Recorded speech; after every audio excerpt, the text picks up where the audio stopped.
Hi, I'm Corey, the mountain barista, and today we are here to show you how to set up some tents.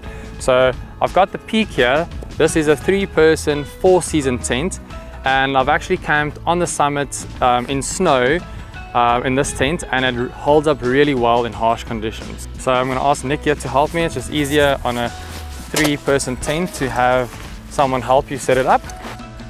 First thing to do is to make sure we have a good footprint for our tent. So whether that's on the snow, on the grass, wherever you're camping, make sure it's nice and flat.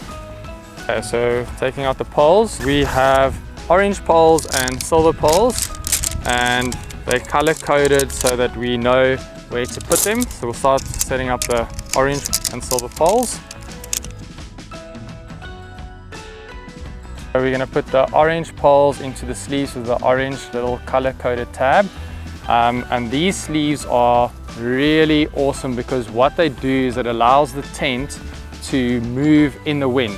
So think about it like a reed. If you have a very dry, rigid reed in the wind, it'll snap. But if you've got a nice green reed, then it sways and it allows that flex.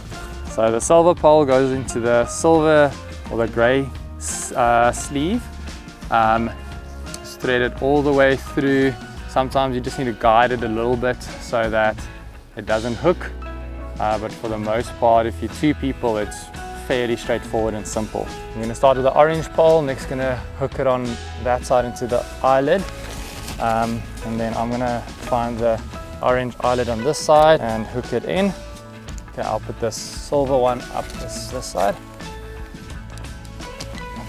And you'll notice these poles cross quite a few times, and that helps give the tent a lot of structural support. So inner is all set up. With this tent, what you want to do is streamline it with the wind blowing across it like this.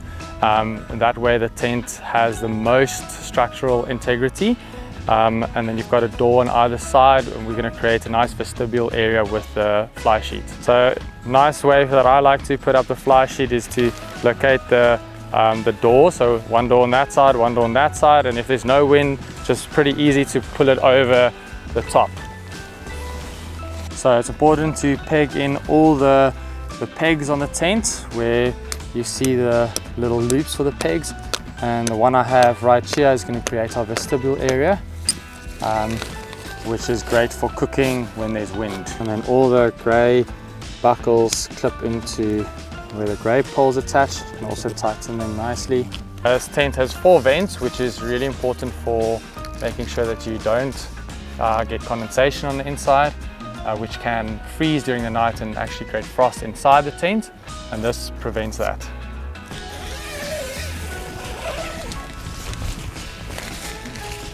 Having 2 doors on either side is you can use the door that's downwind if the wind direction changes.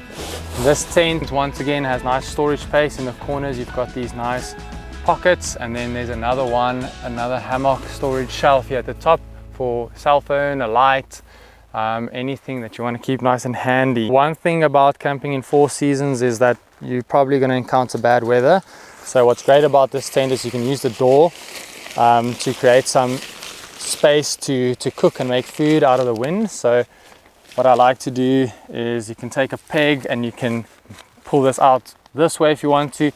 I like to go a bit more to the side, and then you can peg it in, or put some snow on the snow skirt over here so it's completely windproof, and then you can adjust the area by zipping it a bit closed. So now you've got a nice space inside here, but it's also ventilated, so you're not using a gas stove in an enclosed tent. If you need a bit more ventilation, you can also open this little mesh panel on the door, and that's going to allow for more airflow through the tent. So when heading out on extreme adventures, it's important to make sure that you set up the tent correctly, familiarize yourself with all the attachment points, make sure that the guide ropes are nice and taut, and that way you can enjoy being outside in harsh conditions. And that's the Peak all set up.